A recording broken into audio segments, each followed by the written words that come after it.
Afternoon guys, first day here in Lakewood, California. So naglalakad ako ngayon dito at medyo boring sa bahay. Ganito ang life dito. Walang people. Usually, ito makikita mo, walang people.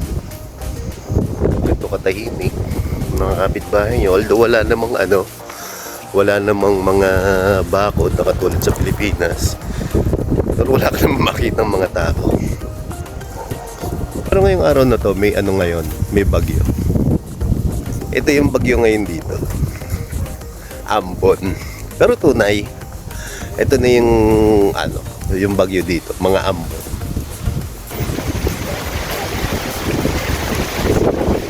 One month ako mag-i-stay dito, tatagal dito. So mahaba-haba yung mga ipapakita ko sa inyo mga video tungkol dito sa California, mga buhay ng mga Pinoy dito, kung gaano kalungkot compare sa atin, diba? Kung hindi ka magtatrabaho, hindi ka tulad sa atin, trabaho ka lang, pahinga na ulit. Dito hindi, trabaho ka talaga. Kaya mga tao dito, pag umuwi ng Pilipinas, talaga kung gumastos, gano'n na lang. Dahil mataas ang value ng pera pagkagaling dito. Diba?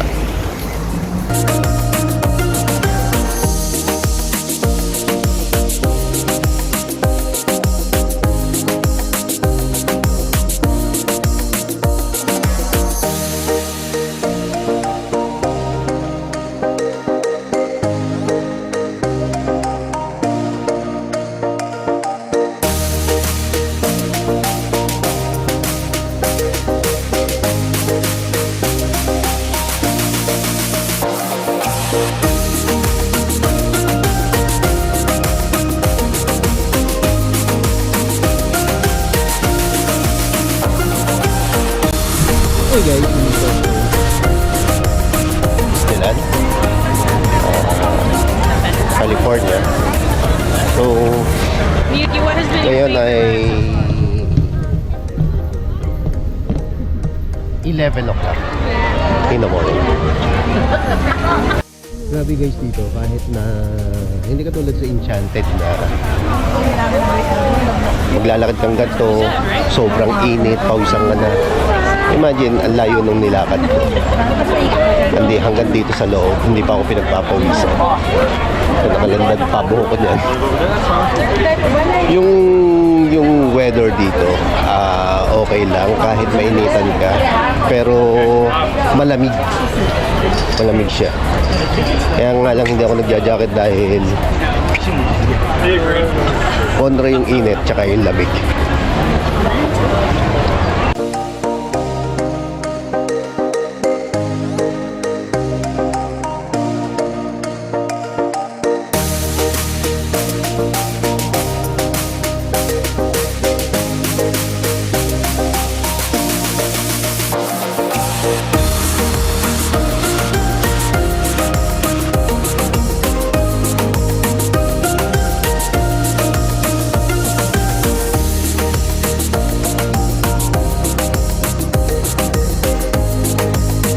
hey guys, dito na tayo sa image ng Utah. Kasi yung pasyalan sa Utah, ganito ang makikita ninyo.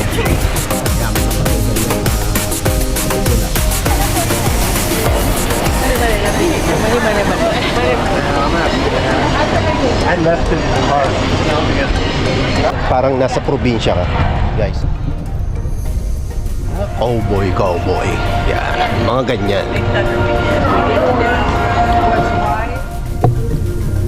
kasi yung bawat ano dito, bawat stage na pupuntahan mo, inire-represent nila yung mga lugar dito sa Amerika. So ito, nakikita ko dito sa lugar na to, para ka nasa Utah. Mga cowboy. Yan, mga ganyan.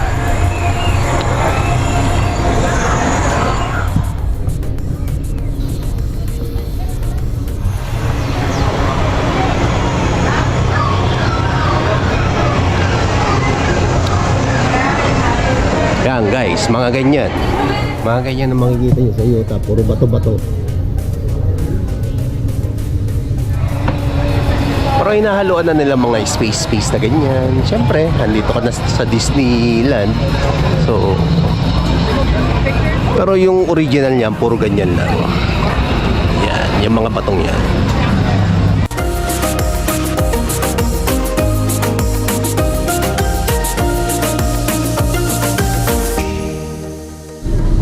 Guys, pumasok ako sa Indiana Jones. Haba din ang pila.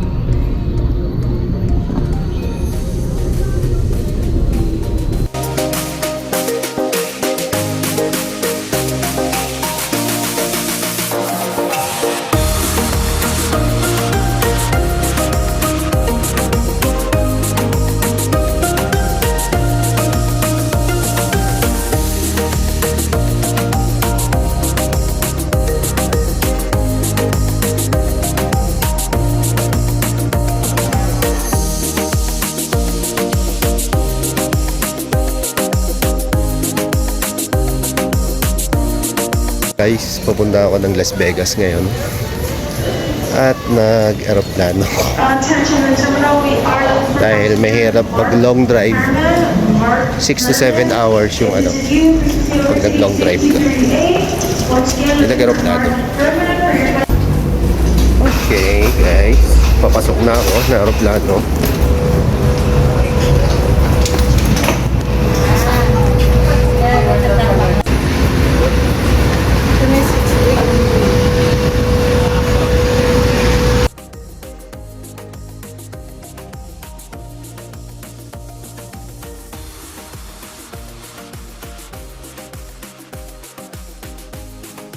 Okay guys,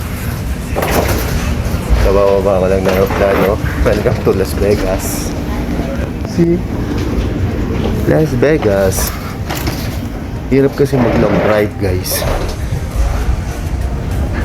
Isa pa, hindi ko alam kung paano pumunta dito pag nag long drive ako.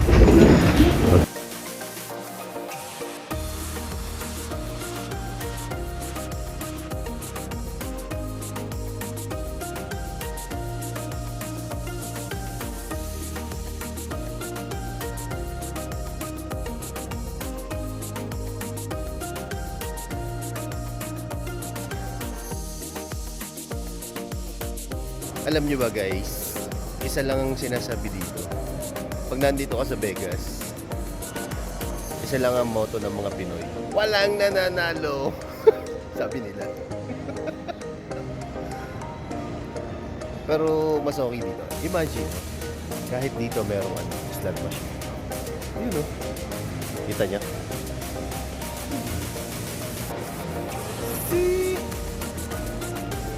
May slot machine. Kasi ano dito sugal ang lugar. Kung wala kang control dito, ayos. Upos ka rito.